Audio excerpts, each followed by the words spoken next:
Hey guys, tonight we begin with the bizarre, ambitious, and sometimes eyebrow-free world of medieval beauty standards, a world where the goal wasn't to look healthy, but rather like someone who'd just been politely exercised. So, before you get comfortable, take a moment to like the video and subscribe, but only if you genuinely enjoy what I do here, and let me know in the comments where you're tuning in from and what time it is for you. It's always fascinating to see who's joining us from around the world. Now dim the lights, maybe turn on a fan for that soft background hum, and let's ease into tonight's journey together. In the medieval world, looking pale wasn't a sign that you needed more sleep. It was a fashion statement, a social flex, a silent announcement to the world that said, I am too rich to ever see the sun, thank you very much. Unlike today, where a healthy glow might suggest yoga smoothies or a trip to the coast, medieval beauty flipped the script. Tan skin, that meant you worked outside, which meant you were poor, which meant gasp manual labor, and nothing said not beautiful in the 14th century like knowing how to milk a cow. So the paler you were, the higher your perceived status. And when we say pale, we don't mean a soft ivory glow. We're talking translucent, porcelain with vascular undertones, skin so light it looked like you might have been recently startled by a ghost, or were a ghost. Of course, nature doesn't always cooperate, especially if you were born with an actual working circulatory system, so people helped it along. Noble women and even men occasionally would apply white lead powder to their faces. It provided that signature corpse chic glow, and as a bonus slowly poisoned you. But beauty has always had its price. Some would use vinegar-soaked cloths to bleach their skin. Others applied a mixture of crushed pearls and egg whites, which not only lightened the face, but also had the side effect of making one's cheeks feel like a stale omelet. Veins were sometimes painted onto the arms and chest using blue pigment to simulate delicacy, because nothing says noble like pretending your skin is about to split open. Even literature got in on it. Romantic poems described women as pale as milk, white as snow, and once one as the moon in winter, which is a Hotse. Nice way of saying she looks like she might faint. I love it. This pale aesthetic wasn't just about beauty. It was shorthand for class, purity, and complete economic disengagement with agriculture. If you could afford to be fragile, you were winning. Beauty in the Middle Ages often required commitment. And by commitment, we mean a slow, decorative form of chemical warfare on yourself. Because for those striving to achieve that prestigious pale complexion, nature just wasn't enough. So they reached for makeup, specifically lead-based white face powder. Yes, lead is in the thing we now seal off old buildings for, but back then it was considered cutting edge. The result was a smooth, pale, matte finish, the medieval equivalent of Hyde foundation. It made the skin look flawless and eventually feel very not flawless. White lead powder was made by combining vinegar and metal, then allowing it to corrode into a white crust that could be ground into a fine powder. Apply that daily and voila, you looked like a luminous, delicate aristocrat with a secret death wish. And if your skin began to flake, blister, or fall, often small diplomatic chunks even, better. It meant the makeup was working. Probably this wasn't a one-product routine either. Many added mercury-based rouge for color or chalk dust for more staying power. Egg whites were brushed over the face for a smooth glazed look. Basically, if it came from a barn or an alchemist's shelf, someone had rubbed it on their face in the name of elegance. The downside, other than the obvious, slow poisoning lead-based products caused everything from chronic fatigue and skin ulcers to hair loss and premature death, which is not listed on most modern skin and care labels. But the fashion endured, because if the choice was between dying slowly and being mistaken for a peasant, nobility often chose the scenic route to the grave. Men weren't always immune either. Some male courtiers also used powders or skin treatments, especially in the later medieval and early Renaissance courts, where image mattered almost as much as lineage, or at least as much as smelling less terrible than your rival. Of all the medieval beauty trends, the obsession with high foreheads may be the most eyebrow-raising, literally, because people were removing their eyebrows for a tall, smooth, uninterrupted forehead wasn't just fashionable, it was considered elegant, intelligent, and divine. It was the architectural marvel of the medieval face. The ideal forehead said, I spend my days reading psalms and looking pensively out of castle. Windows not Iona shovel. To achieve this noble look, women went to extreme and frankly itchy measures. Eyebrows were plucked out completely, and sometimes even scalp hair was removed, inch by inch, to push the hairline further back. This wasn't a trim. This was a full-on forehead expansion project.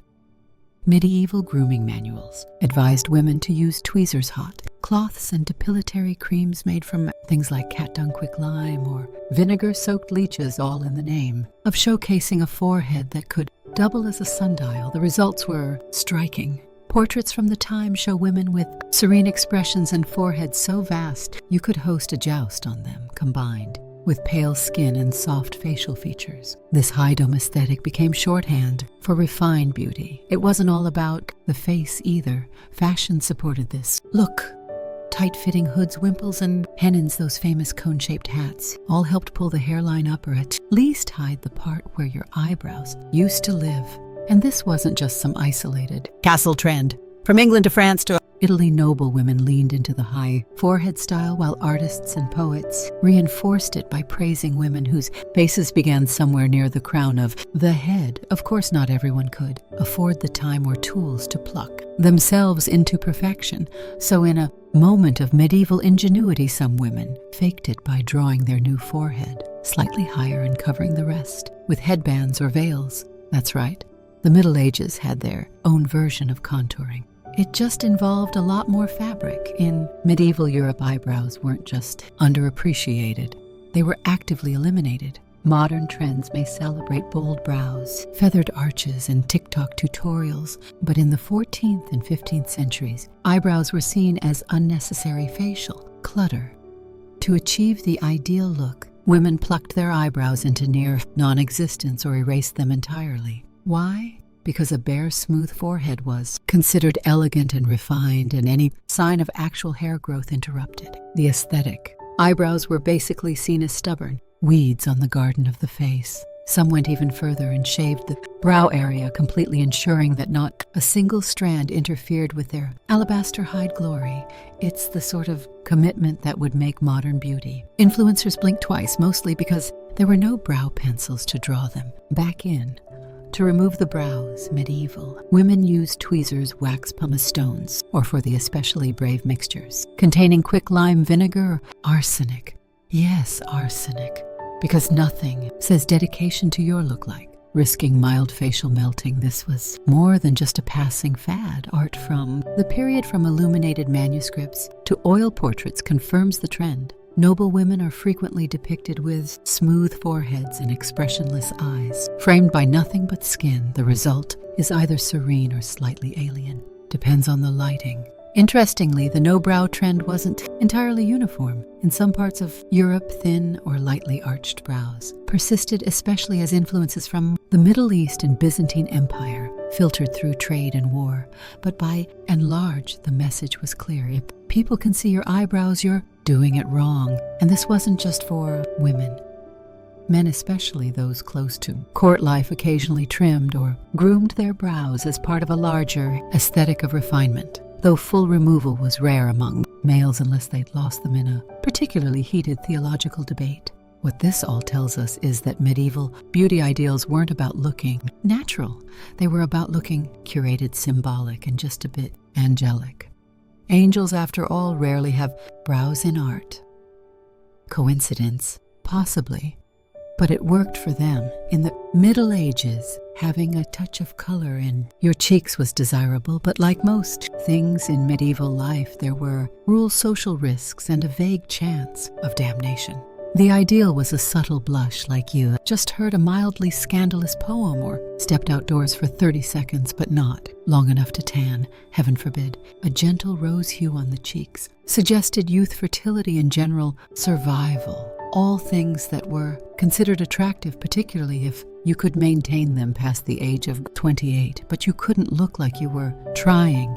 Applying rouge was considered vain, and vanity was suspiciously close to sin. The church was not amused by women smearing color on their faces unless, of course, they were nobility or doing it humbly, which is a theological gray area scholars are still trying to define. Still, women improvised. Common blush ingredients included beetroot juice, crushed strawberries, mulberries, or even coin, a deep red, pigment made from crushed insects, yes, bugs. Because beauty has never been kind. Some rubbed their cheeks to get that natural flush, while others used mixtures of red ochre or wine sediment, dabbed carefully to avoid detection by both clergy and judgmental neighbors. For the wealthy rouge could be made from red lead or cinnabar, both of which were incredibly toxic. But the logic went something like, I may die young, but I'll die pink. Cheeked and socially respected, rouge was typically applied with cloth, fingers, or whatever tool was available. That hadn't just been used to season a stew. Mirror access was limited. So many women relied on instinct, muscle memory, or the occasional honest maid. Of course, if your blush was too visible, you might be accused of imitating prostitutes or worse, French courtiers. The horror, the goal was always modest, enhancement, not theatrical statement. And if someone complimented your glow, you were expected to deny everything and mutter something about the wind. Even nuns occasionally wore a touch of rouge, discreetly and supposedly only on feast days. Because nothing says, I serve the day, lord it like a tasteful dab of beetroot, behind the cloister. In medieval Europe, if your hair didn't look like it had been kissed by holy light or stolen from a bottle angel, you were already starting from behind. Blonde hair in particular was the medieval gold standard. It was associated with youth, beauty, virtue, and in case you needed divine backup, the Virgin Mary was frequently painted as a blonde, even though she was, geographically speaking, almost certainly not. But realism was less important than radiance. If you were born blonde, congratulations, you were considered blessed and probably got out of a few chores. But natural blondness didn't last, especially in adulthood, so medieval women took matters into their own hands and sometimes cauldrons. Homemade hair lightening concoctions included saffron, chamomile, ash, honey, and lye, applied liberally, then left to bake under the sun in a method known as sun basking. It worked best if you had the patience of a nun and the skin of a salamander. Some recipes also included urine, which was thought to help lift color. Whose urine, that part was less regulated, but as long as it gave your hair that celestial shimmer, it was deemed worth it. Beauty is, and always has been, a little bit disgusting. Hair texture mattered too. Loose, long, wavy locks were the ideal, preferably cascading down your back like a divine curtain. But this luxury was reserved for unmarried women. Once married, your golden mane was to be hidden under veils, nets, and head wraps, because apparently the moment you said I do, your hair became a national security risk. For noble women, hair was often braided, twisted, or tucked into elaborate styles, especially when attending court or religious events.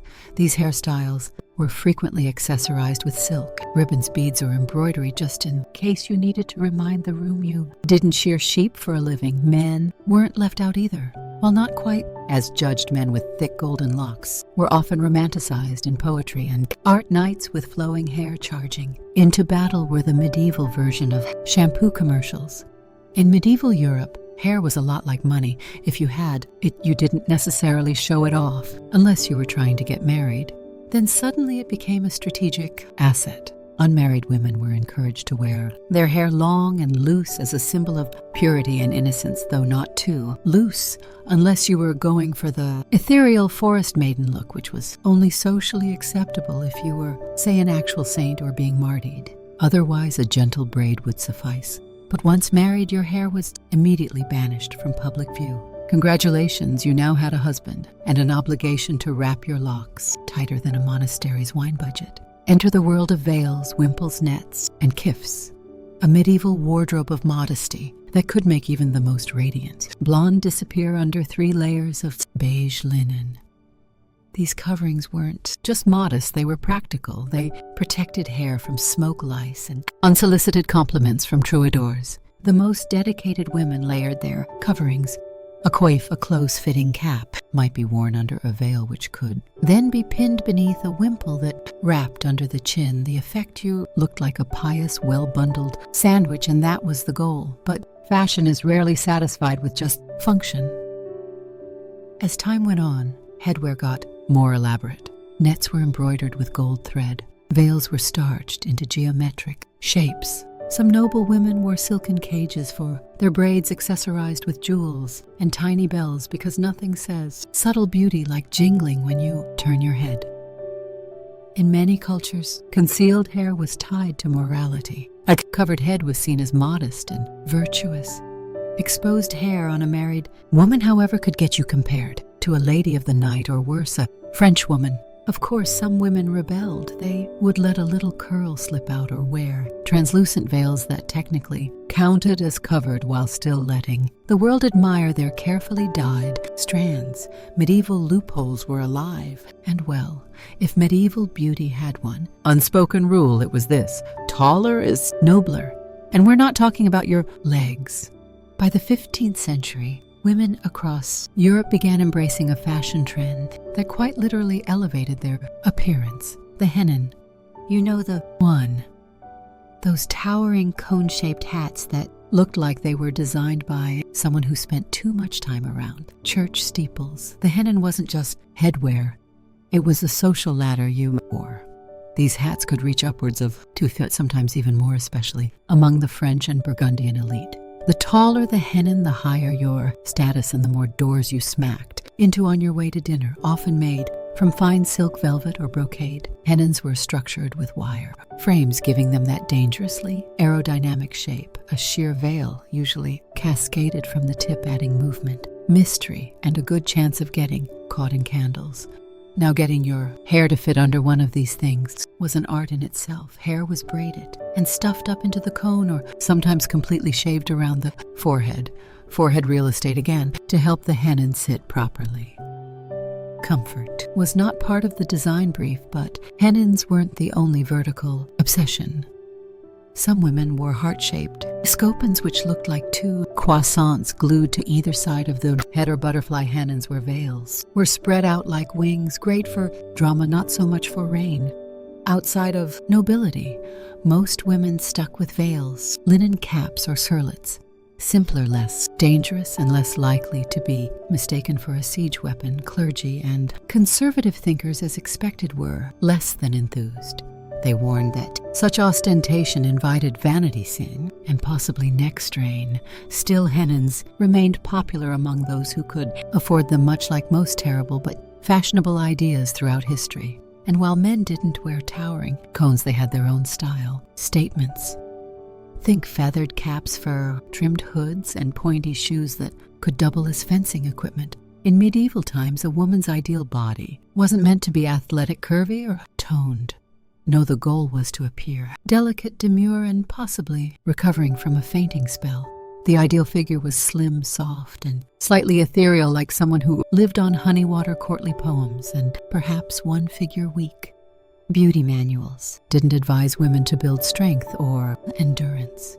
The only lifting expected of you was lifting your veil in a flirtatious gesture before swiftly looking away and maybe swooning. But this wasn't about looking sickly, at least not obviously. The sweet spot was somewhere between 2, weak to carry a bucket and still able to play the lute while sitting. A graceful, willowy figure was associated with nobility because, of course, if you were working, you'd have broader shoulders, stronger arms, and the misfortune of muscle tone. Thus, emphasis was on a narrow waist, soft curves, and a general air of spiritual exhaustion. Waistlines on dresses were often cinched just below the bust, an early version of the empire waist to elongate the torso and give the illusion of height and fragility. And if that illusion needed help, tight lacing was available. Not quite corsets, those came later, but tightly bound kirtles and cere did the job just fine. Being too thin, however, wasn't the goal either. In times of famine or plague, being very thin was a red flag, as in that person might be actively dying. A small hint of roundness, particularly in the face or hips, was considered healthy and fertile. Basically, if you looked like you could survive winter and still be poetic, you were in the sweet spot. Diet advice from the time wasn't exactly balanced. Beauty manuals recommended things like eating fennel for digestion, rose petals for breath, and drinking wine to improve complexion. Protein only if it had a feather still attached. Men, on the other hand, were allowed to have more substance, broad shoulders, strong legs, and the ability to carry a sword without toppling over. But even then, nobility preferred a lean frame with refined posture, not brute strength. In the Middle Ages, a woman's eyes were her silent power. The medieval version of sending a flirty emoji only, with more spiritual implications and slightly less blinking. The ideal medieval eyes were large, clear, and soulful, the kind that seemed to whisper, "I'm full of virtue and maybe just a hint of melancholy." Think of eyes that looked as if they had personally witnessed the fall of man and were still politely recovering. Poets of the period couldn't get enough of them. They described eyes as luminous, orbs, dewdrops of heaven, or pools of pure devotion.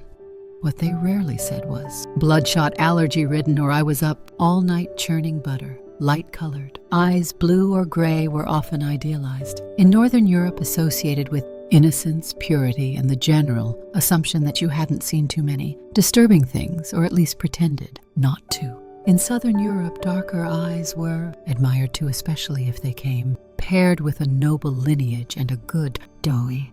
Enhancing the eyes was challenging. There were no medieval eyeliner pens, just charcoal soot and optimism. Some women dabbed a little black powder around the lashes to make the eyes look bigger, risking irritation, blurry vision, or starting the world's first accidental smoky eye. But most women relied on nature and strategic lighting. Want to look more wide-eyed, stand near a candle. Want to look virtuous, look downward at all times, even if you trip over the cat. Interestingly, slightly terrary eyes were admired. It suggested emotional sensitivity, piety, and perhaps that you just finished praying or reading something uplifting like a 300-line poem about chastity. Artificial tears weren't available, but staring directly into smoke or enduring mild public humiliation usually did the trick. As for eye contact, it was a delicate dance. Too much could be seen as bold, flirtatious, or suspiciously French. Too little, and you risked seeming shifty or possessed. The trick was to occasionally glance up from beneath lowered lids like someone who'd memorized the Bible but wasn't about to brag. Let's talk about something rarely mentioned in medieval love poetry: breath. Specifically what it smelled like. While a knight might wax lyrical about his lady's rosebud lips or pearl-like teeth, he usually skipped over what happened when those lips opened. That's because medieval dental hygiene was at best an aspirational concept, and minty freshness wasn't invented yet, unless you count standing near a herb garden and hoping for the best. Still fresh breath was technically considered desirable. A gentle, sweet-smelling mouth hinted at youth, health, and that you probably hadn't eaten garlic and eels for breakfast, though statistically you had. Medieval women did what they could. They chewed parsley, fennel seeds, cloves, cinnamon sticks, and occasionally twigs, not just for the taste, but to keep the mouth tolerable. Think of it as the Prement version of gum. It didn't sparkle your teeth, but it made you slightly more kissable, or at least less terrifying in close conversation. For those with access to apothecaries, there were also herbal pastes and mouth rinses made from sage vinegar and myrrh. These were applied sparingly, both because they were expensive and because opening your mouth too wide in public was considered a bit much. Toothbrushing as we know it wasn't standard. Instead, people wiped their teeth with cloth, rubbed them with chalk, or crushed herbs, or used chew sticks, small fibrous twigs that could scrub and double as something to fidget with while your suitor recited bad poetry. And while ptosis wasn't exactly romantic, it wasn't considered shocking either. After all, everyone had bad breath to some degree, and they all had bigger problems like surviving winter or avoiding being burned as a heretic. For noble women, the trick was to minimize offense while maintaining grace. Conversations took place at arm's length. Public affection was limited, and when in doubt, fan yourself and look contemplative. Bonus points if you carried a small pomander, a scented orb filled with herbs to wave gently in your own direction as needed. In modern times, a great smile can launch 1,000 dating apps. In the Middle Ages, a smile was a risky endeavor best used sparingly, like spices or peasant revolts. Why, well, medieval dental hygiene wasn't exactly flourishing. Teeth were important, yes, but more for chewing bread than charming suitors. Most people had teeth that ranged from slightly questionable to actively terrifying, especially by age 30. So the fewer people saw them, the better. This wasn't entirely due to negligence. Tooth decay was rampant thanks to diets heavy in bread porridge and meat and lacking in toothbrushes, dental floss, or literally any kind of fluoride.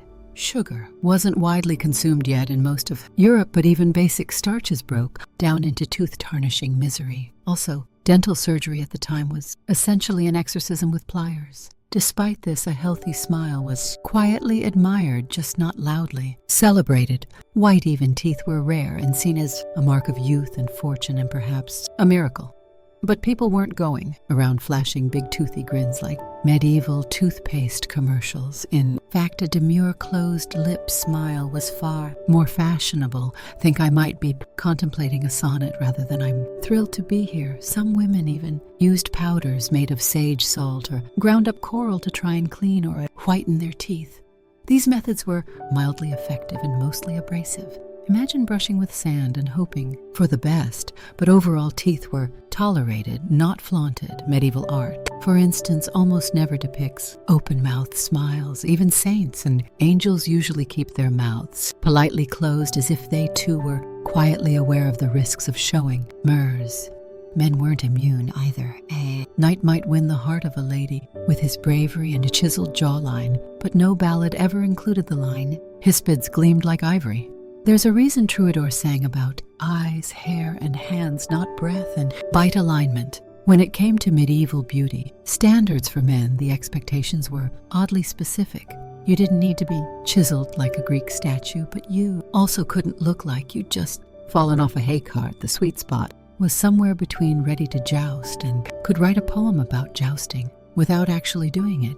The ideal man was tall, lean, broad-shouldered, and very importantly, nobly unbothered, not overly muscular. That suggested labor, but not soft either. That suggested laziness or too much me. You wanted to look like you could swing a sword, but only if the squire was busy. A defined jawline, high cheekbones, and a straight nose were all considered attractive.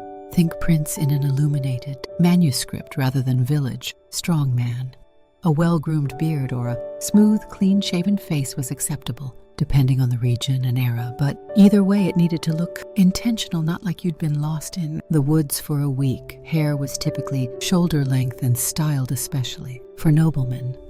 Curls were in fashion in many courts, especially if they occurred naturally or looked like they did. Some men even used curling irons, yes, really. Small heated rods or herbal rinses to enhance texture and shine. Because nothing says I'm above manual labor like sitting for 45 minutes while your page boy styles your fringe. Clothing played a huge role in enhancing the male silhouette. Padded shoulders, cinched waists, and fitted tunics helped create the ideal body shape with extra emphasis on posture. A nobleman did not slouch. He glided, often with a hint of disdain, and if a man did happen to be naturally muscular, that was fine as long as he wasn't caught actually working with those muscles. Fighting in wars was acceptable, hauling barrels was not. Above all, the look was effortless. You weren't supposed to try to be attractive.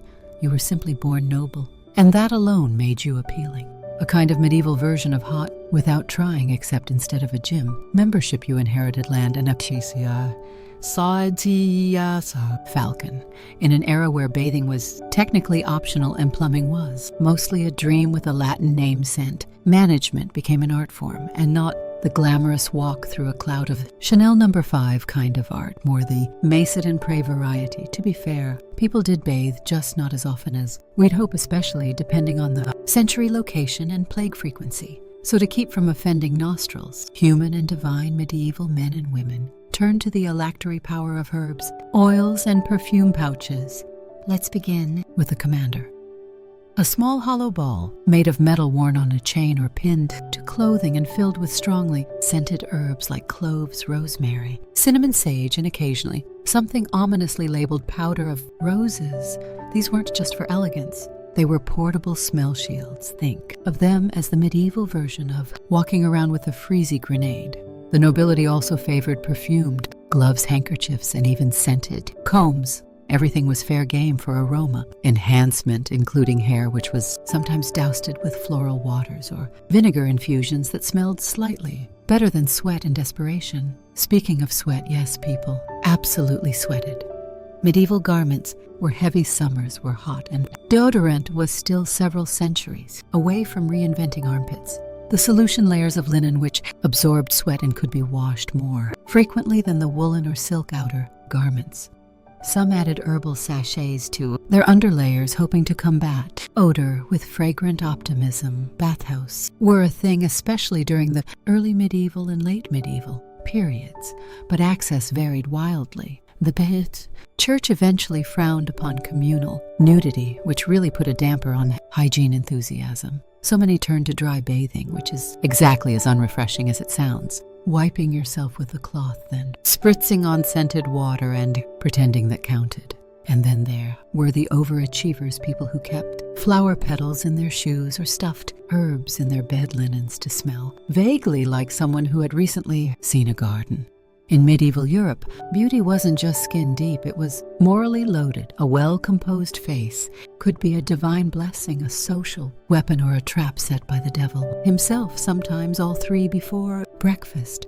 To be beautiful was to walk a very fine line. On one hand, physical, beauty, clear skin, symmetrical features, pale complexion was considered a sign of virtue. If you were lovely, it meant you were blessed, possibly chosen by God, or at the very least unlikely to steal sheep. Poets, preachers, and painters alike described beauty as evidence of a pure soul.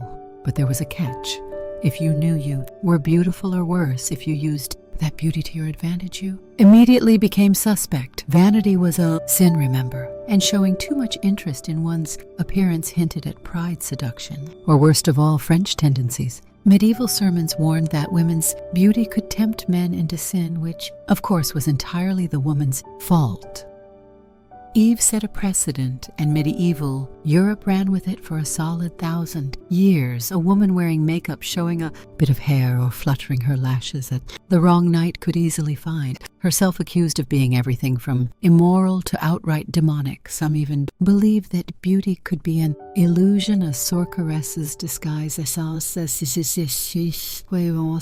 glamour conjured by witches to lead righteous men astray. This may sound dramatic, but remember, this was a time when bad weather could get you burned at the stake. Conversely, those who were plain or ill-featured were sometimes assumed to be morally deficient or just unfortunate. The idea that outward appearance reflected in a character wasn't just popular, it was doctrine in some circles. Beauty meant grace. Ugliness meant punishment, illness, or divine disappointment. Of course, all of this made things spectacularly confusing. Be beautiful, but don't try too hard. Glow with virtue, but not so much that it looks like pride. And above all, never look more attractive than the local lord's wife. That was a one-way ticket to a silent convent or an unusually convenient illness. So in medieval beauty standards weren't just about aesthetics. They were a full-blown moral tightrope of balancing vanity, virtue, and whatever powdered lead was left in your makeup kit. Persian immortals were more than just elite troops. They were a statement of living symbol of imperial strength, precision, and unyielding continuity. Their origins trace back to the very birth of the Achaemenid Empire under Cyrus the Great in the 6th century BCE, at a time when Persia was rapidly transforming from a regional power into a sprawling imperial juggernaut. Cyrus understood something vital. An empire needs a backbone, not just administrators and governors, but an elite force that could project dominance, inspire loyalty, and suppress rebellion with equal efficiency. Thus, the Immortals were born. The name Immortals wasn't just a bit of royal flair. It was a logistical and psychological masterpiece. According to Herodotus, their strength was always kept exactly at 10,000 men. If one man died, fell ill, or was wounded, he was instantly replaced. The numbers never wavered. From the outside, it seemed they could not be diminished, could not be weakened, and above all, could not die. Whether myth or clever bookkeeping, the image stuck and the name endured. Immortality in this case wasn't about individual survival, it was about the eternal presence of Persian might. These men weren't random conscripts. To be an immortal meant being selected from among the Persian nobility, or at least from families of high status and proven loyalty. Training began young. Discipline was brutal. Loyalty to the King unquestionable, they were expected to be not just warriors but exemplars of aid, values, order, obedience, and composure under pressure. They were also richly dressed robes of fine materials, scale armor beneath their garments, and often armed with a spear bow, short sword, and a wicker shield. Their appearance was as calculated as their tactics. Persian kings weren't just sending warriors into battle. They were sending a mobile political message wrapped in silk and steel from the plains of Lydia to the deserts of Egypt. Wherever the Persian Empire expanded, the immortals followed. They stood behind kings, beside thrones, and at the front of the battlefield. If you saw them approaching, you didn't just see soldiers. You saw the unbroken heartbeat of the empire. Immortals didn't blink. Immortals didn't retreat. Immortals endured. And that's exactly what made them terrifying. The appearance of the Persian immortals was no accident. It was psychological warfare. These men weren't covered head to toe in gleaming bronze like Greek hoplites. No, the immortals looked otherworldly, like a wave of richly dressed shadows sweeping across the land. Their uniforms blended regal flair with military function. They wore elaborately embroidered tunics and trousers, often dyed in rich reds and purples, colors of nobility and command. Beneath these lay a layer of scale armor made of bronze or iron, flexible enough for movement but deadly in close combat. Their shields were made from woven wicker, deceptively light, yet able to deflect arrows and absorb blows. Their most distinctive element, however, was their headdress, a soft felt cap called a tiara, sometimes pulled over the face to obscure identity. Unlike the Greeks, who glorified individuality in armor and valor, the immortals thrived in uniformity. 10,000 men moving in near silence, all similarly armed and armored, created a visual spectacle that overwhelmed the senses. It was like watching a curtain of death descend on the battlefield. Each immortal carried a short spear, a bow with a quiver of arrows, and a short sword or a belt. But perhaps most impressive was their ability to move quickly and remain deadly in almost any terrain. Their training emphasized agility and endurance over brute strength. They could march across entire provinces without breaking formation. And unlike many ancient forces, the immortals were equally comfortable fighting in open battle or serving as imperial guards in royal courts. Their equipment was light enough to ensure swift deployment, but potent enough to intimidate and destroy. It wasn't about brute force, it was about consistency, about never failing, never staggering, and never seeming vulnerable. And that consistency, combined with the mystery of their appearance, helped forge their legend. When they marched into battle, drums would pound and dust would rise behind them, but their expressions remained eerily composed. No roaring, no boasting, just eerie, synchronized precision. It was as though they were not men but machines, crafted not in flesh but in discipline, ritual, and fear. To face the immortals wasn't simply to face death. It was to face a concept that some armies didn't just fight. They endured without pause or pity. To be an immortal was not just a job. It was a lifelong identity, status symbol, and in some ways a sentence. While they were revered and richly rewarded, the expectations were immense. These men lived under constant scrutiny. Their food, clothing, and housing were all provided by the state, but not out of kindness. It was to ensure absolute control. From the moment they entered the ranks, they belonged not to their families, but to the empire. Most immortals came from Persian Median or Elamite nobility, but lower-ranking sons of loyal families could rise into the ranks if they showed exceptional discipline. Training began in childhood, often within military mize attached to the royal court. Boys learned archery on horseback, how to endure pain and hunger, how to march in step, and most importantly, how to obey without hesitation. There was no room for glory-seeking or personal ambition. An immortal who stood out too much was corrected. The formation was sacred. Unity came above all. Discipline ruled every corner of their lives. They followed a strict daily routine. Wake before dawn drill. In silence, maintain weapons and armor. Meals were eaten communally always. Modest, always nutritionally calculated for endurance. Meat, flatbread, dates, and wine were staples, but luxuries were discouraged. The empire needed warriors, not pampered aristocrats. When not on campaign, the immortals served as guards for the king and his court. But even then, their duties were more than ceremonial. They stood watch for assassination attempts, monitored nobles for disloyalty, and maintained order in the most volatile places of the empire. Their mere presence could silence dissent in a royal hall. They were the eyes and ears of the Achaemenid ruler trained to detect, license fear, and act decisively. Interestingly, they weren't entirely cut off from family life. Immortals were allowed to marry and maintain households. However, they could be summoned at a moment's notice. When duty called, they left everything behind. Questions asked. A man who hesitated, even once, could be quietly replaced. After all, the number always had to remain at 10,000. No gaps, no delays. It was this cold, efficient system that ensured their mythos. They didn't just fight with discipline, they lived in discipline. They were tools of empire, honed, polished, and sharpened until nothing remained but duty. If Cyrus the Great created the immortals, it was Darius the Great who perfected them. When Darius rose to power in 522 BCE, amid palace intrigue and assassination, the immortals were the tool he used to legitimize and stabilize his reign. They were no longer just a personal guard.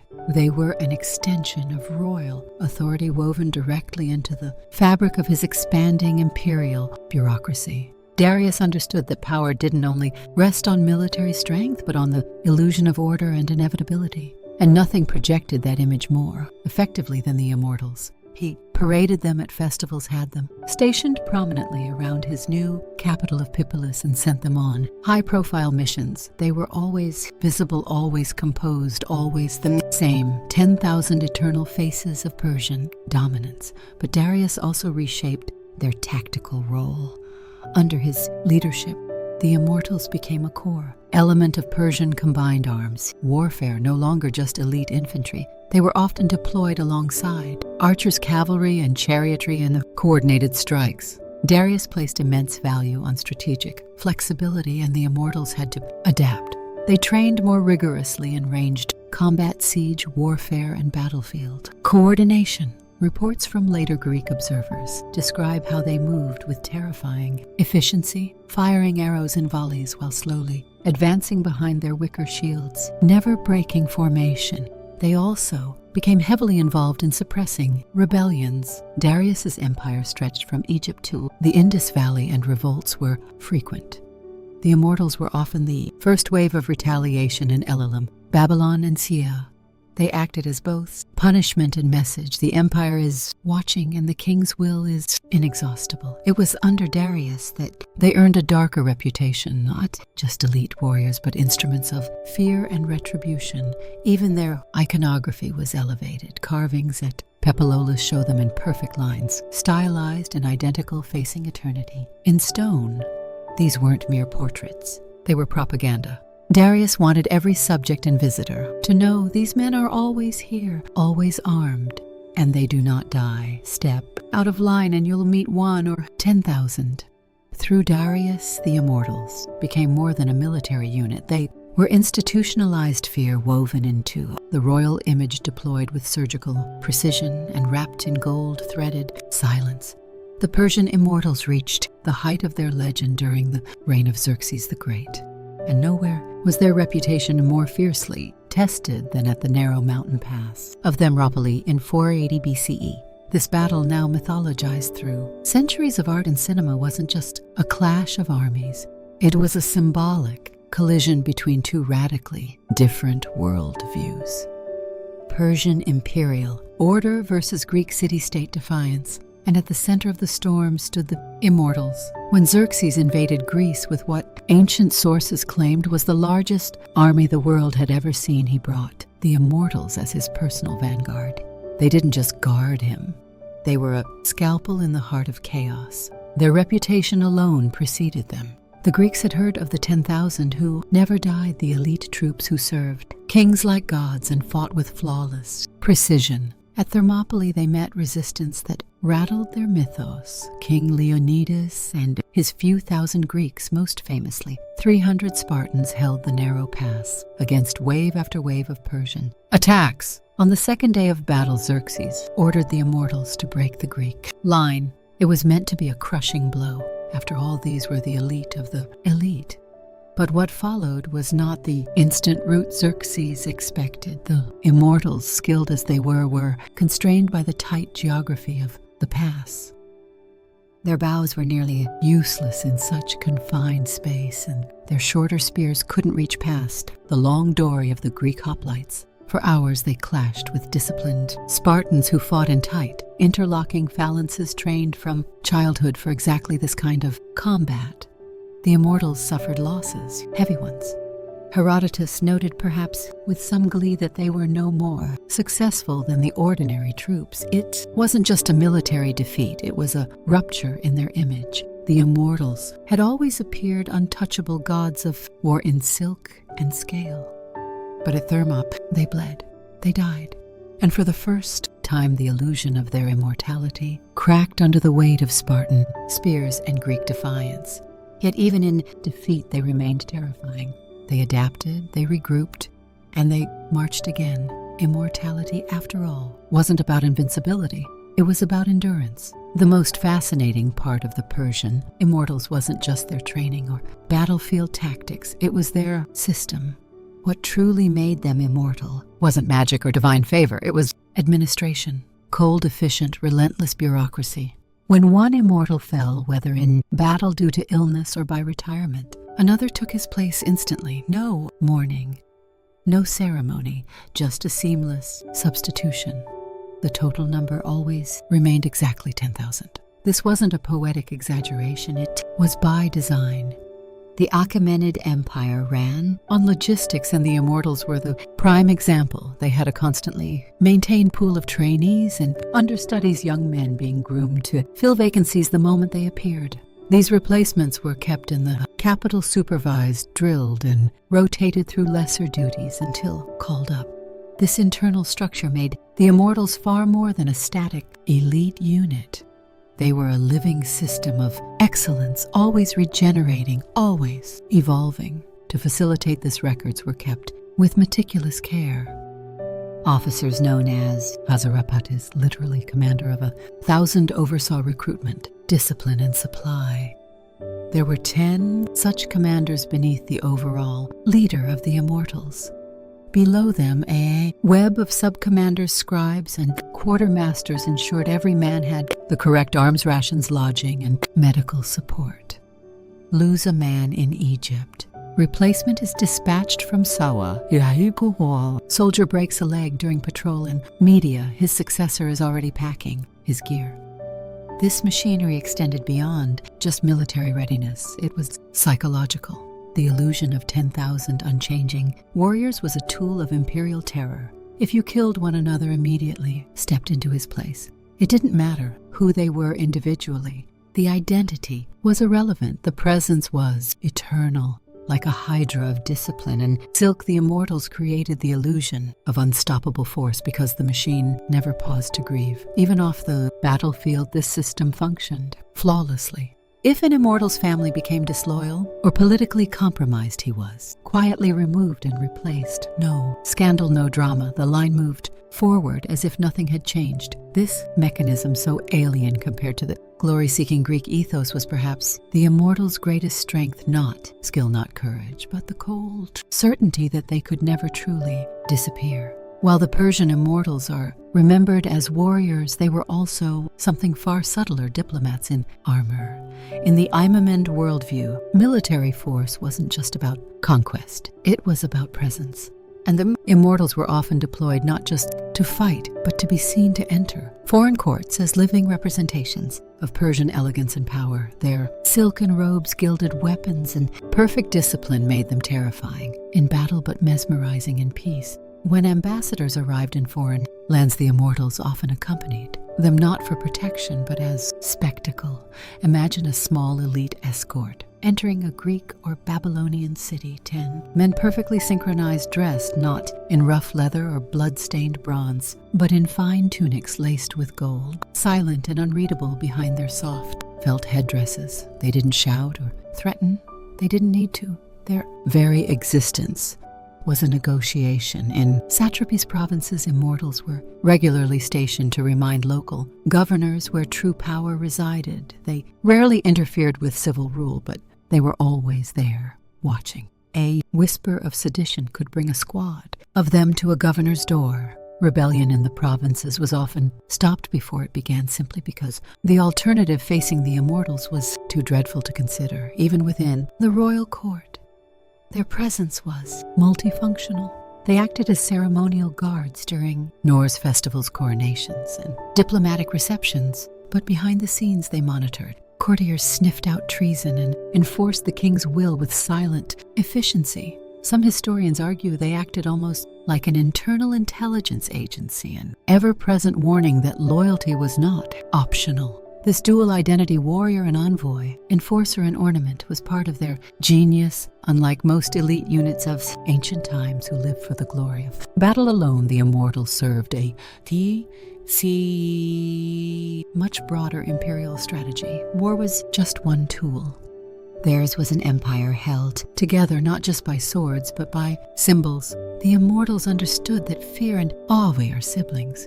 In foreign courts and remote palaces, their arrival sent a clear message. The king is watching, the empire is eternal, and resistance is not worth the cost. And in this way they fought wars without ever unsheathing a blade.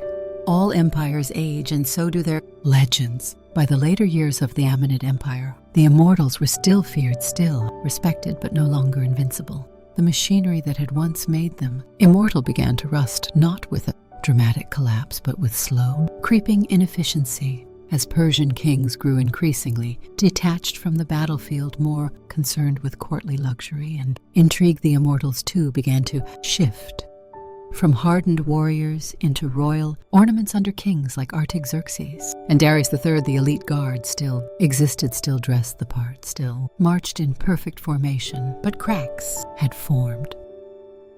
Recruitment standards slipped. Political favoritism began to seep into their ranks. Where once only the most disciplined and loyal men were selected, now nobles pulled strings to place unworthy sons into the sacred 10,000. The result was subtle but fatal: uniformity without spirit, discipline without heart. This decay became tragically obvious when Alexander the Great launched his invasion of Persia in 334 BC. At the Battle of Gaugamela in 331 BCE, the immortals were deployed alongside the Persian center to defend Darius III.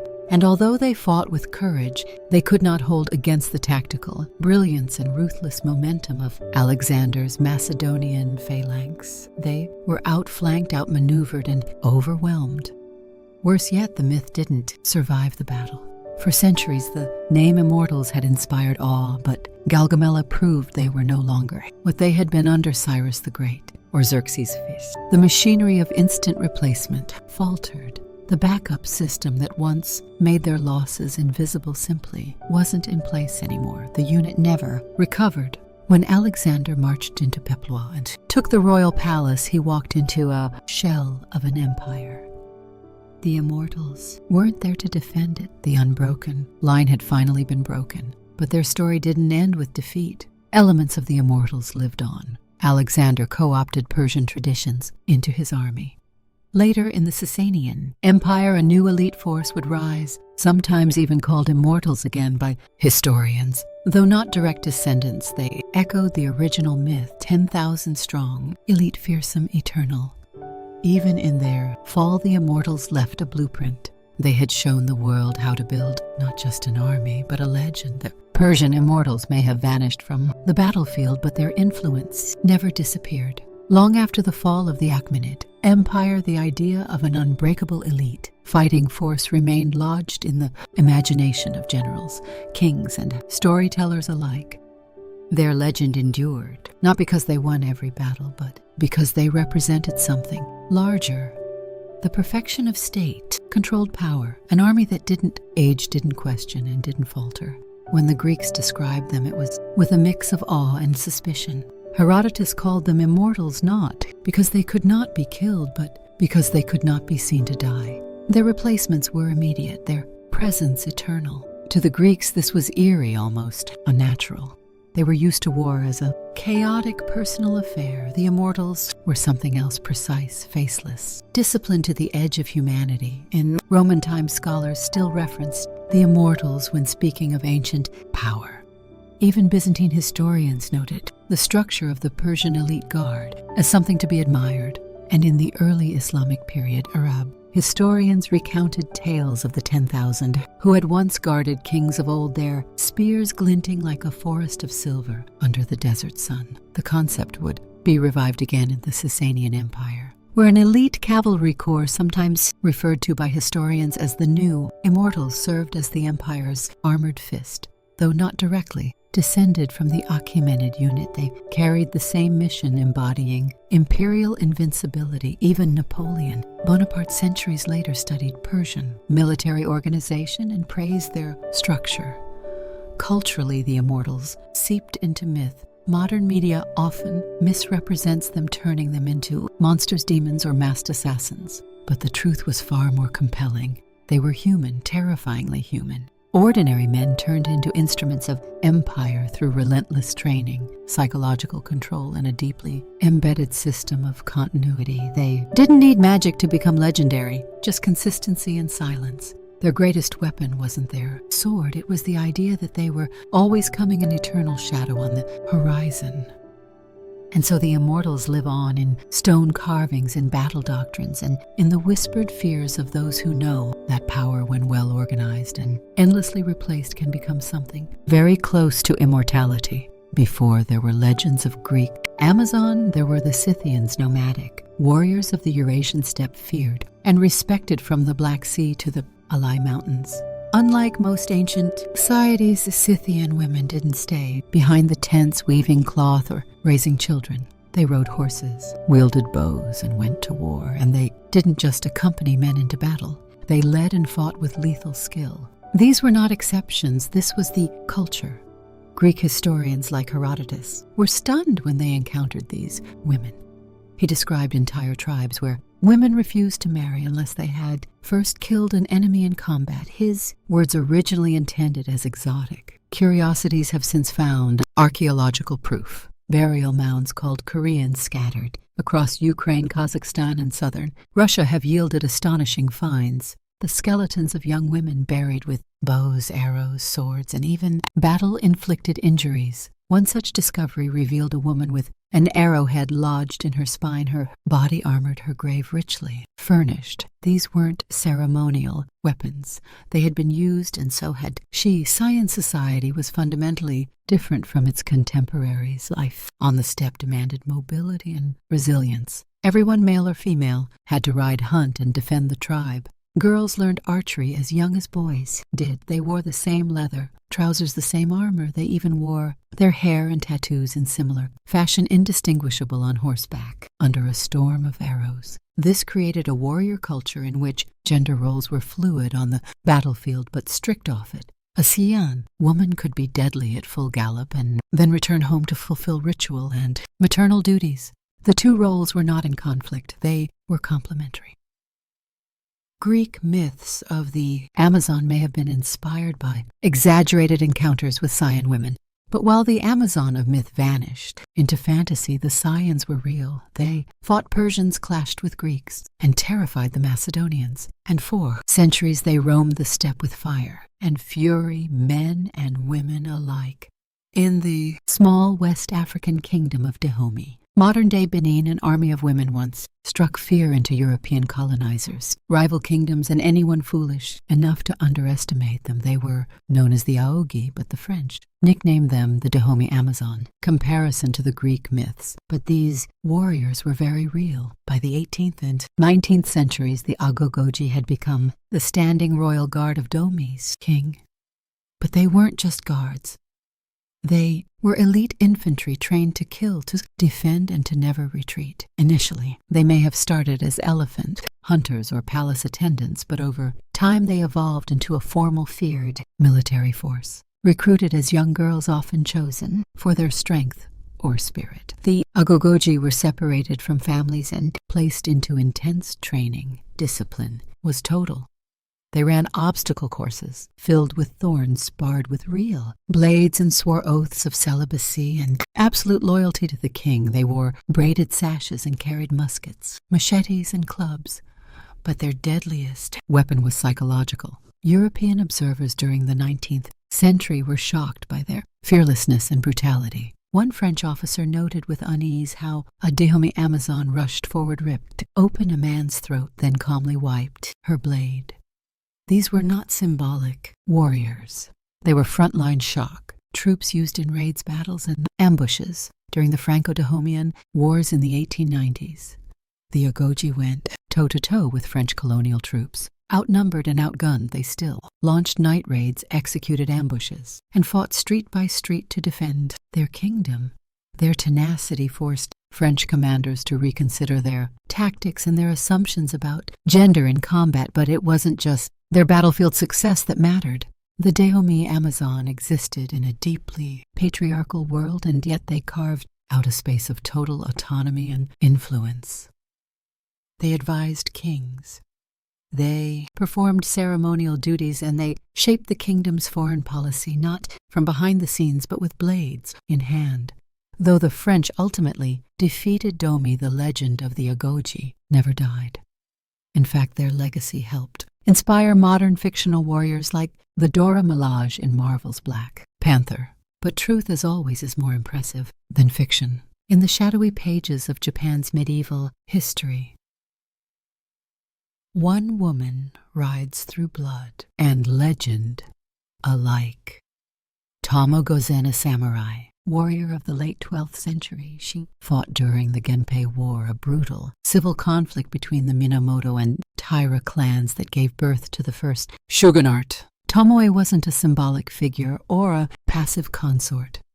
She was a commander, swordswoman, and an archer trained in the deadly arts of the battlefield and feared for her precision in combat. Her story emerges most famously from the Heike Monogatari, a war epic that blends history with poetic flair.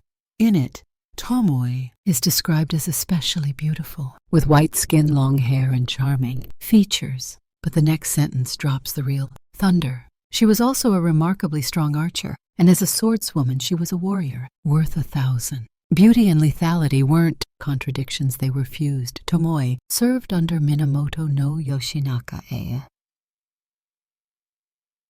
warlord and her possible lover during his campaign to seize control of Kyoto. She wasn't a camp follower or a battlefield nurse. She was in the thick of it, reportedly leading troops and even slaying multiple enemies in single combat.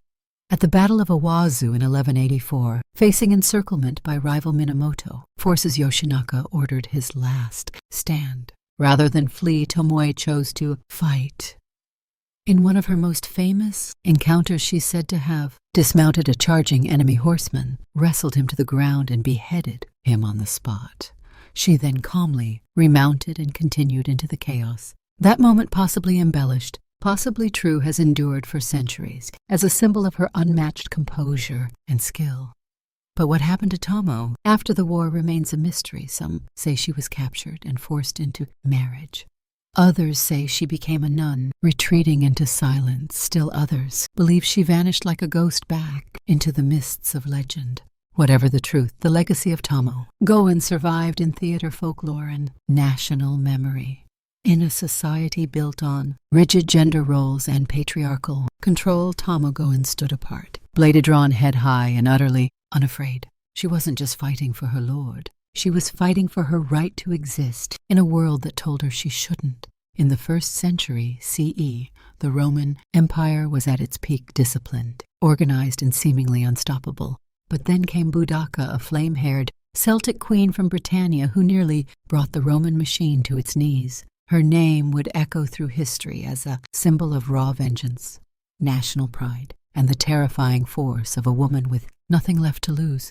Boudica was the wife of Prasutagus king of the Aini tribe in what is now eastern England. He was a client king under Rome, a puppet ruler allowed to maintain power as long as he kept the peace. But when Prasutus died, Rome ignored his will and moved to seize his lands outright. In the process, Roman officials FG Boudica publicly and, according to Tacitus, raped her daughters. It was a brutal humiliation designed to crush rebellion. Instead, it lit a wildfire. In 60 or 61 CE, Boudica united several British tribes and launched one of the most ferocious revolts in Roman history. And she wasn't a figurehead. Roman accounts describe her leading her army from a chariot, spear in hand, dressed in a flowing tunic and a massive gold torque around her neck. Her fiery hair streamed behind her as she rode, calling her people to war. She was part priestess, part general, and all fury. Her forces descended on Camilla Modern, Colchester, burning it to the ground.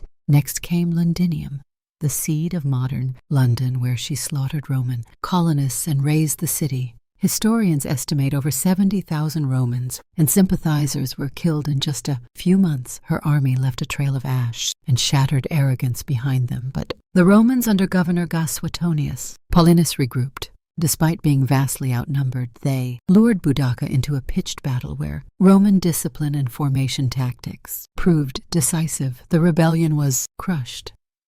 Boudica, facing defeat, is said to have taken poison rather than be captured.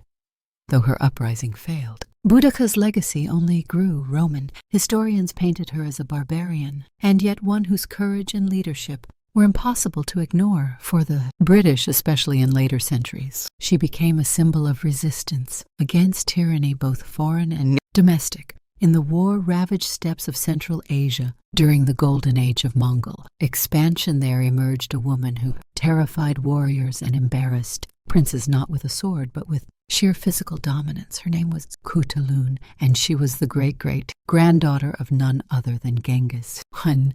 But she didn't just ride in his shadow.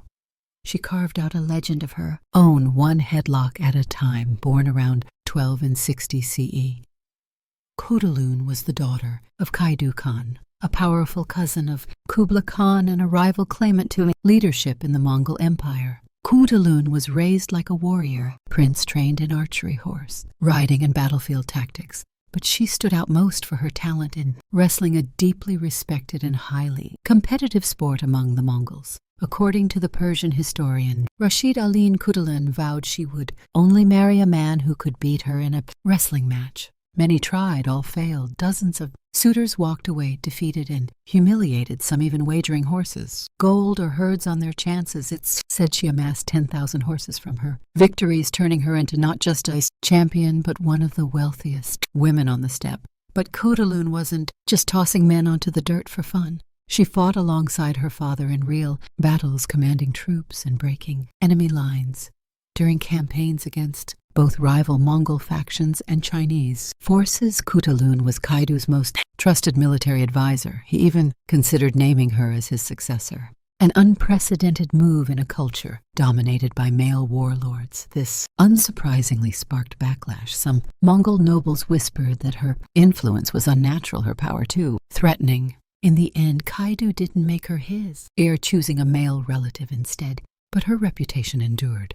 Even Marco Polo, who traveled through the Mongol Empire, wrote of a Mongol princess who fought like a tiger and could ride and shoot as well as any man. Later histories tried to romanticize or minimize her, turning her into a love-struck figure or reducing her story to a legend. But make no mistake, Cutalune was real and her strength was legendary. She proved that in the heart of the most male-dominated empire on earth, a woman could still rise, not because she was allowed to, but because no one could stop her. In a time when women couldn't vote, own land freely, or even wear men's clothing without risking arrest, one French teenager not only wore armor, she led armies. Joan of Arc, born in 1412 in a tiny village called Domi, was an illiterate peasant girl, but by the age of 17 she would command troops, confront kings, and bend the course of the 100 Years' War between France and England. Her rise wasn't born from military training or noble lineage. Joan claimed divine inspiration. She said she heard voices, those of saints like Michael Catherine and Margaret, who told her that she had been chosen to drive the English from France and crown Charles the Dauphin as king. It was a wild claim, one that should have gotten her dismissed as mad. Instead, it got her an audience with the future King Charles III. The court tested her. Clergy grilled her for weeks, but somehow she passed. They saw something in her. Conviction, charisma, something unexplainable. And so clad in white armor, her banner flying high, Joan was sent to Orléans, besieged city that symbolized the war's turning point. French commanders were skeptical, but Joan's mere presence revitalized their spirit. She didn't just stand on the sidelines. She led charges, braved arrows, and rallied troops under fire. Against all odds, the French lifted the siege. The victory electrified the nation. Joan became known as the Maid of Orléans, a symbol of divine favor and patriotic resistance. After a string of victories, she escorted Charles to Rheims, where he was crowned king just as the Voices had foretold. But power, fame, and miracles come with enemies. In 1430, she was captured by Burgundian allies of the English. Tried by a pro-English ecclesiastical court, Joan was accused of heresy, witchcraft, and notably wearing male clothing, a crime punishable by death. She was just 19 when they burned her alive in Rouen marketplace, but her death only magnified her legend. Years later, the church reversed her conviction. Centuries later, she was canonized as a saint. By the time Nakano Tiko took up her naginata, a bladed polearm favored by samurai women, Japan was changing fast. It was the late 1860s, and the samurai class was being dismantled as the country modernized. But in one final stand for the old ways, this young woman would write herself into history as the last true Onugata, female warrior of the samurai tradition. Nano was born in 1847 into a respected family of scholars and warriors. From a young age, she studied Confucian, classics, calligraphy, and most importantly, martial arts. Her favorite weapon, the naginata, was more than just practical. It was symbolic. Traditionally used by women of the samurai class, it allowed for extended reach and graceful, fluid combat. Under the guidance of her adoptive father and martial arts master, she trained until her skill rivaled that of the best men in her domain. By her 20s, Nano had become both an educator and a warrior, teaching other women the ways of the sword. But in 1868, when the Boshin War broke out, a civil conflict between the imperial forces and the old Tokugawa, Shogunate Nano didn't stay behind. She joined the defense of Aizu, one of the last bastions of traditional samurai resistance.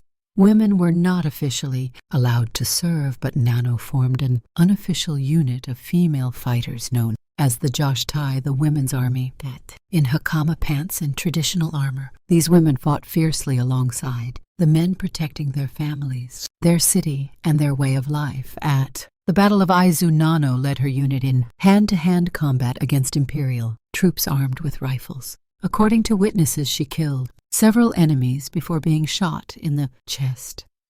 Knowing she was mortally wounded and unwilling to be captured or defiled, she asked her sister to behead her. Her body was buried at a temple in Fukushima, her sword beside her. Nano's bravery was legendary, even in defeat. Today, statues of her stand in Japan, particularly in Aizu, where she's remembered not only as a warrior, but as a woman who refused to bow to modernity, to patriarchy, or to death itself. In the smoldering ruins of World War II, one name sent shivers down the spines of German soldiers on the Eastern Front. Ludmila Pavlichenko, nicknamed Lady Death by her enemies, she wasn't a myth, a morale booster, or a propaganda figure. She was the real thing. A Soviet sniper who tallied 309 confirmed kills, including 36 enemy snipers. She was the most lethal female sniper in recorded history. Born in 1916 in what is now Ukraine, Pavlichenko was competitive from a young age. She was fiercely patriotic and a natural marksman.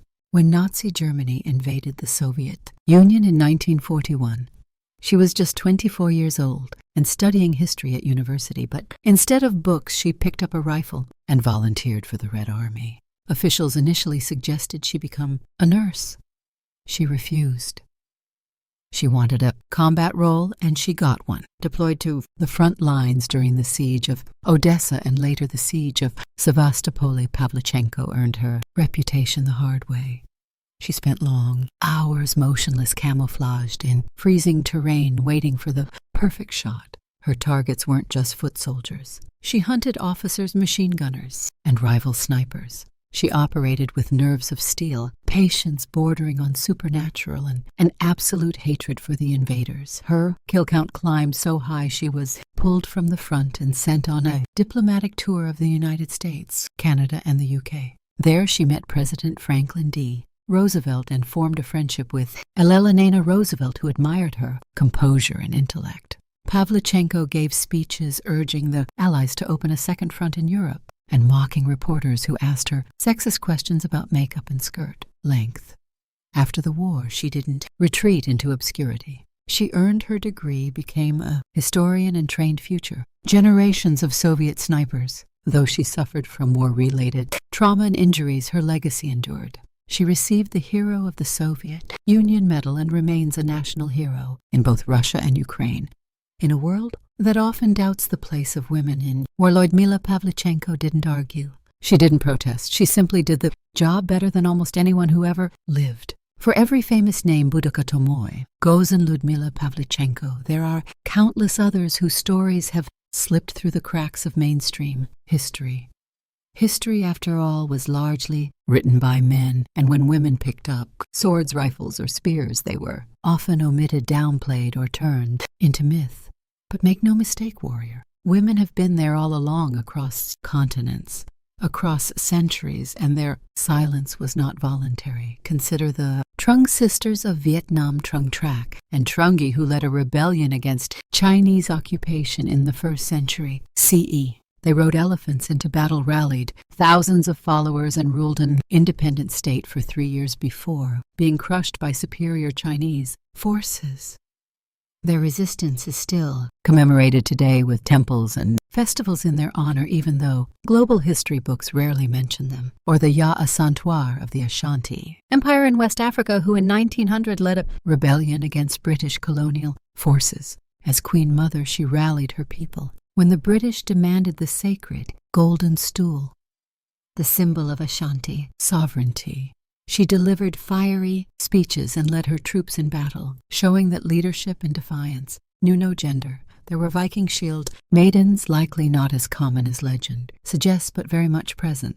Archaeological finds confirm that women were buried with weapons, armor, and even war horses, not as ceremonial tokens, but as warriors. There were Apache women fighters in the American Southwest, like Lozin, a spiritual warrior who rode and fought beside her brother, the famous leader Victoria. In every era, in every region, warrior, women fought not always to conquer, but to protect, to defend their families, their cultures, their homes. Some led armies, others fought as lone figures in resistance movements. Some were queens, some were peasants, but all shattered the lie that war belonged to men alone. Today, their legacy is being reclaimed. From scholarly research to pop culture representations, the stories of these women are finally resurfacing, and each rediscovered name is a reminder history is not just what was written, it's also what was erased.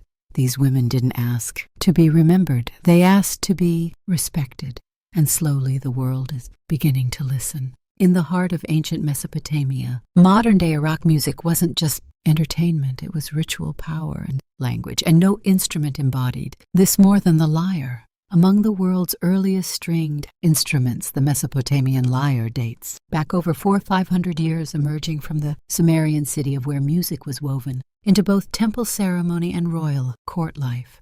The lyres weren't simple harps carved from wood. They were intricate, beautifully crafted objects, often adorned with gold, silver, lapis, lazuli, and detailed animal motifs. One of the most famous examples is the bull-headed lyre discovered in a royal tomb in the 1920s by Sir Leonard Woolley. Its soundbox was shaped like a bull's body, and the instrument's head was covered in gold leaf, its beard made of lapis.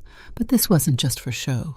The bull was a symbol of strength, and its presence on a lyre may have been spiritual, not decorative. Played with the fingers or a small plerem, the lyre produced a resonant, haunting tone, though we can't hear ancient melodies exactly as they were. Scholars believe the Sumerians used a heptonic scale, 7 notes, much like modern Western music. Clay tablets, inscribed with early musical notation, provide tantalizing clues showing that music theory and scale construction existed even then. These lyres weren't confined to palace halls. In temples, music accompanied offerings and prayers to the gods.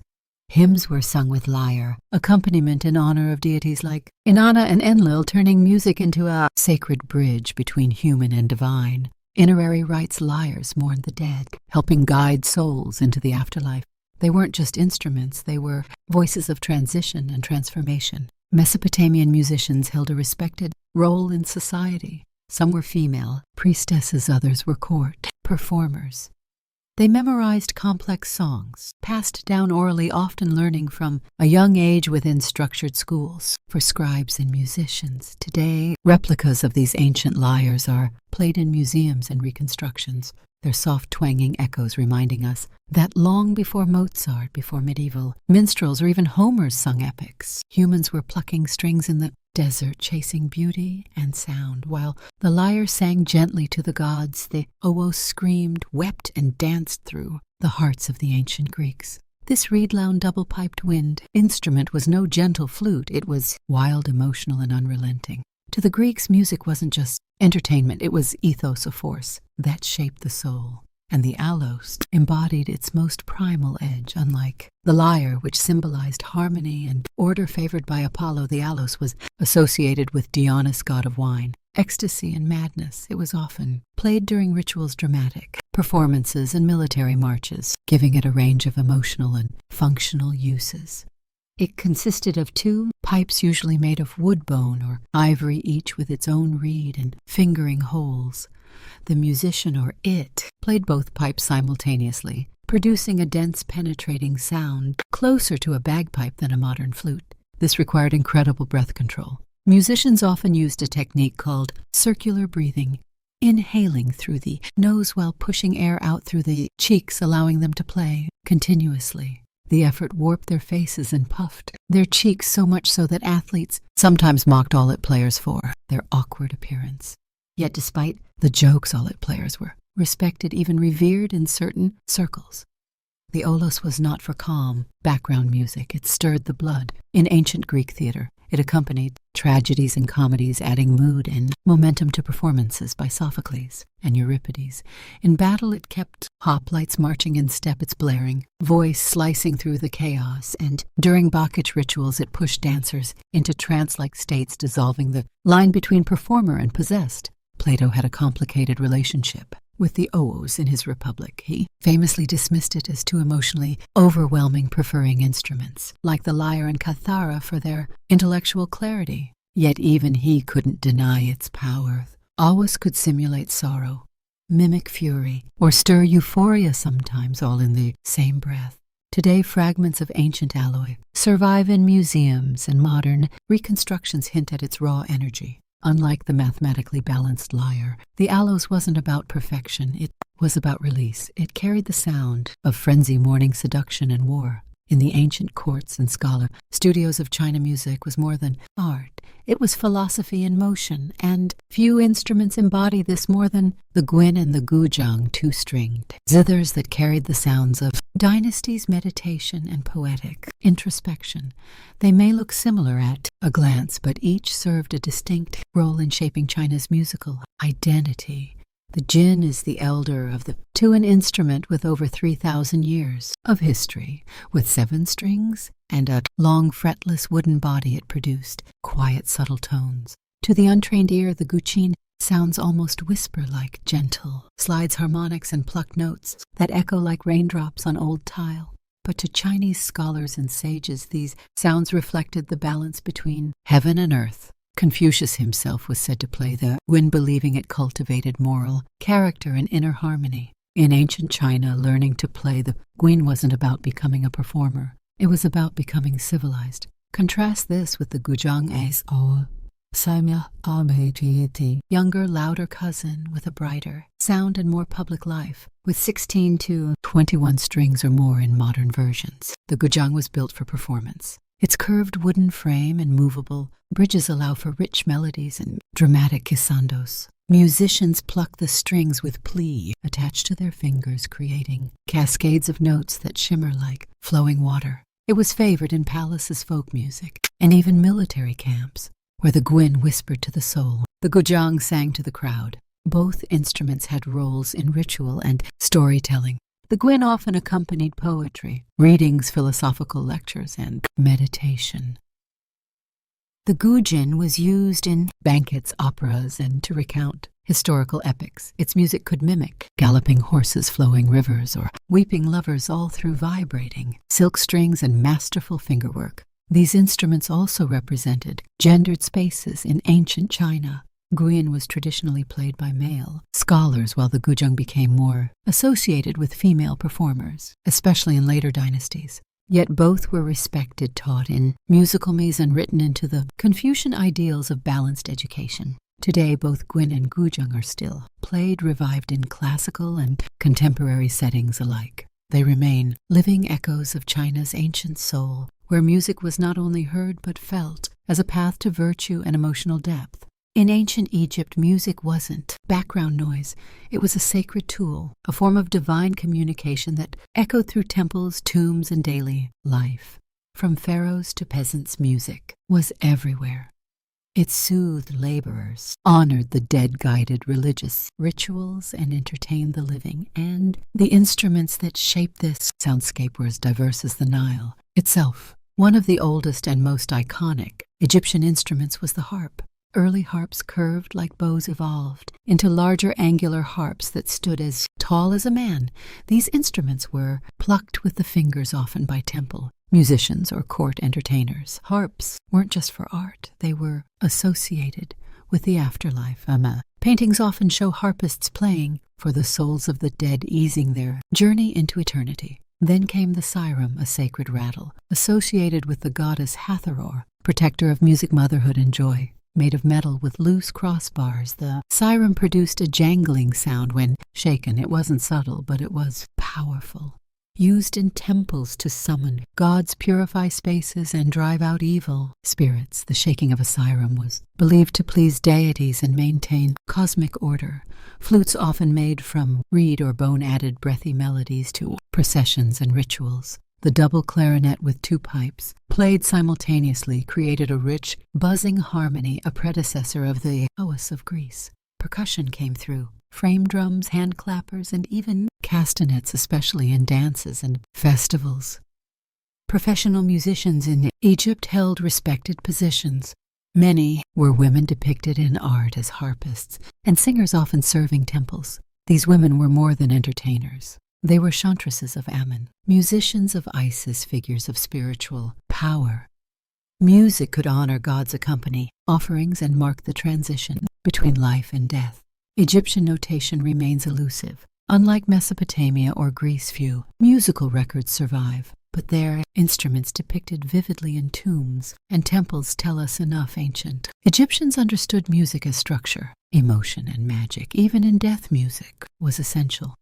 Instruments were buried, with the elite, their owners, believing they'd play again in the field of reeds, the Egyptian paradise. To them, music wasn't a pastime, it was eternity's language.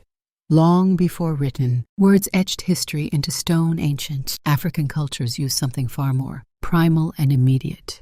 Rhythm. Across the continent, drums weren't just instruments. They were voices. They spoke, commanded, remembered, and summoned. In Africa's ancient societies, music, especially percussion, was a gitaso, as the living, breathing language that carried stories, laws, identities, and the pulse of the divine. Drums varied by region and purpose, but one of the most iconic was the talking drum, found in West Africa, shaped like an hourglass and strung with leather cords. This drum could mimic the tonal language of the people. Skilled drummers could speak entire phrases by adjusting tension on the chords while striking it with a curved stick. Messages were sent across villages announcing births, deaths, warnings, or royal summons. Long before the invention of paper or the postal system, the drum became the continent's first wireless communication system. But drums weren't just practical, they were spiritual. In kingdoms like ancient Kush and No, drums summoned ancestors and deities. In Efa and Benin, they honored kings and gods in elaborate court rituals. Drumming was central to initiation, ceremonies, healing rituals, and funerals. It was said that to beat a sacred drum was to awaken forces beyond the veil.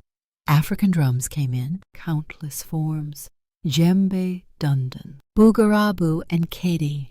each with specific roles in the musical hierarchy. They were carved from single logs carefully, hollowed and fitted with animal hide, each tuned to a specific pitch or tone. The craftsmanship was sacred, passed down from father to son with rituals. Even during the making of the instrument, and percussion didn't stop at drums. Rattles, bells, shakers, and thumb pianos added layers of rhythm and melody, creating a complex polyrhythmic soundscape that Western music wouldn't fully understand until centuries later. In African tradition, music was inseparable from movement. You didn't just listen, you danced, breathed, sweated with it. The drummer wasn't a performer. He was a conduit channeling energy, spirit, and communal memory. These rhythms traveled through the trans-Saharan trade through the Nile and later through the Atlantic slave trade, shaping diasporic music from Brazil to the Caribbean. But their heart was always Africa, where the beat wasn't entertainment. It was identity, ancestry, and survival. High in the Andean mountains, where the air thins and the clouds brush the earth, music floated through the stone cities and terrace fields, not from string or drum, but from wind. Ancient Andean civilizations like the Nazca, Moxie, and Inca developed a rich musical tradition centered around aerophones, flutes, whistles, and most famously panpipes or secu. The secu is a deceptively simple-looking instrument.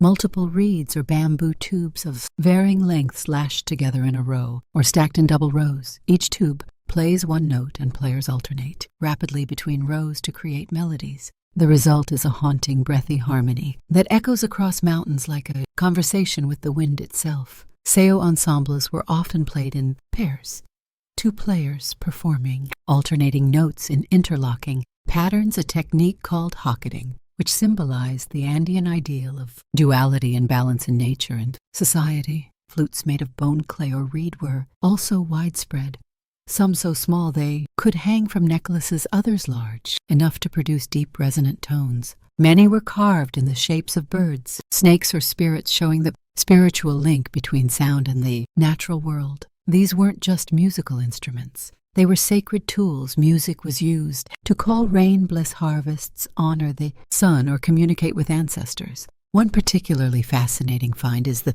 ceramic whistling vessels of the Maca civilization.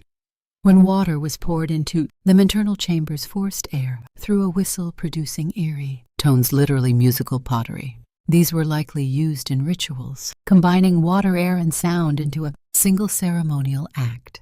In Inca society, music accompanied every stage of life, from birth celebrations to funerals, from military parades to agricultural festivals. There was a melody for every moment. Inca musicians played for gods, like Ini the sun and Pachamama the earth, offering their breath as a form of spiritual devotion. Even soldiers marched with coordinated flute music, turning warfare into ritual choreography. Though Spanish colonization nearly erased many native traditions, the sound of Andean flutes never fully vanished. Today their echoes can still be heard in Peruvian highlands and Bolivian villages. An ancient voice of stone, wind and sky still singing in the thin air. In ancient India, music was more than a performance. It was cosmic engineering. According to Hindu philosophy, the universe itself was created from sound, from the primordial vibration known as Om. From this belief grew one of the world's most intricate and enduring musical traditions, rooted in ritual, mathematics, and spiritual transformation. Early texts like the Vedas, dating back to at least 1500 BCE, already contain hymns known as Saman chants, which were meant to be sung, not just recited. These hymns formed part of sacred rituals with specific melodies designed to align the soul with divine forces. The priestly caste, the Brahmins, were trained not only in philosophy and fire offerings, but in voice modulation and musical cadence. Precision was essential. Mispronouncing a note could, in theory, corrupt the ritual. The earliest instruments used in Vedic and post-Vedic India served both sonic and symbolic roles. The Vienna, a plucked string instrument with a resonating gourd, became a symbol of learning and divine expression. It was, and still is, associated with the goddess Saraswati, the deity of wisdom and the arts. Its strings were said to echo the vibrations of the cosmos, allowing the player to connect with universal truths through melody. Wind instruments like the Bansuri bamboo flute were not only tools of melody but vehicles of myth. Lord Krishna, the god of love and divine play, was often depicted playing the flute, charming humans and animals alike. The sound of the bansuri was believed to pierce the illusions of reality, Maya, and transport listeners to a higher state of consciousness. Percussion also held immense power. The mridangam and taba weren't just rhythm keepers. They mirrored heartbeats, breath patterns, and cosmic cycles. Rhythms or talas were complex, mathematical patterns, some cyclical, some asymmetrical, each linked to emotional states and times of day. Indian music was deeply tied to rasa theory, the belief that music should evoke specific emotional flavors like love, heroism, serenity, or sorrow. Even in ancient times, ragas, melodic frameworks were designed to stir the soul and guide meditation. Unlike many ancient traditions lost to time, India's musical roots have not only survived, they've evolved. But at their core remains the same ancient belief that to make music is to touch the divine. In the ancient cities of Mesoamerica, from the towering pyramids of Teotihuacan to the ceremonial plazas of the Mir and Aztecs, music was inseparable from the sacred. It wasn't just art. It was power used to speak to God, sanctify blood offerings, summon rain, and terrify enemies. For the peoples of Mesoamerica, music was ritual technology, an invisible thread linking humans to the divine and the dead. Drums dominated the soundscape. The most iconic was the huehuetel, a tall, single-headed drum carved from hollowed tree trunks and played with bare hands, covered in animal skins and adorned with glyphs or sacred images. The huehuetel throbbed during festivals, warfare, and sacrifices. Its deep, resonant sound echoed through stone courtyards like the heartbeat of the gods. Then came the teonasti, a slit drum made of hollowed wood played with rubber-tipped mallets. Its surface was carved into two tongues that produced different pitches when struck. The teonasti wasn't just percussive, it could speak. In Nahuatl, the Aztec language, it was said the teonasti could sing the names of deities or the rhythms of fate itself. Wind instruments were also central. Flutes made of bone, clay, and reed were common, often shaped like animals or gods. Some were so intricately made that they could mimic bird calls, jaguar growls, or human screams. In fact, the infamous Aztec death whistle, shaped like a skull and blown like a flute, produces a blood-chilling shriek, possibly used during war or sacrificial ceremonies to strike terror into enemies or open portals to the spirit world. Music accompanied every major event: birth, coming-of-age rites, warfare, agricultural cycles, and death. Musicians and dancers trained in special schools, performing not just for crowds, but for the gods. Certain instruments were reserved for nobles or priests. Playing them incorrectly could be considered a spiritual offense. Even sacrifice, central to Aztec religion, was carried out to a musical score. Drums pounded, flutes wailed, and conch shells howled, while hearts were offered to the sun. The music didn't soothe, it activated. It guided souls, fed gods, and kept the cosmic engine turning. In Mesoamerica, music wasn't a backdrop, it was the ceremony. It wasn't meant to entertain, it was meant to transform. Though the civilizations of antiquity have risen and fallen, their music has never truly died. It lingers not always in sound, but in ritual design and cultural DNA. In many ways, ancient music was never meant to be preserved in sheet music or captured in recordings. It was passed through hands, mouths, and hearts. Living tradition encoded in memory and performance. Take the Chinese gin or Indian veena. These aren't museum pieces. They're still played today, often using techniques that have been passed down for millennia. Performers don't just mimic ancient sounds, they embody them. Each note carries centuries of philosophy, culture, and meditation. In a single pluck, you can feel the same longing or joy that an emperor or sage once felt. In Africa, the drums still speak. The rhythms of the gamber, the call and response of go, the syncopation of dance, all echo ancient practices that predate colonial maps or written history. Even in the Americas, the haunting breath of the Andean siku or the thunder of powwow drums among indigenous tribes reflects echoes of ancestral voices. Some instruments are direct descendants, others are inspired. Reinventions, but the roots are ancient. Even in modern Western music, ancient concepts survive. The 7-note heptonic scale used in Mesopotamia laid a foundation for modern harmony. Greek music theory modes intervals, ethos, fed into early Christian chant and the eventual birth of classical music and the instruments. The lyre became the lute, which birthed the guitar. The Olus's double reed design inspired the oboe and bassoon. But perhaps the most enduring legacy is the purpose of ancient music. It wasn't meant to sell tickets or top charts. It was ritual. It was healing. It marked birth and death, sowing and harvest, love and war. It meant something. Even today, music remains our universal language, able to stir emotion without words to create, community without walls.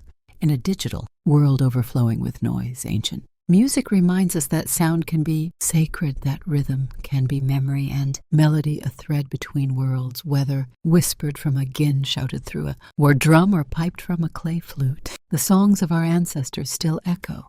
We just have to listen.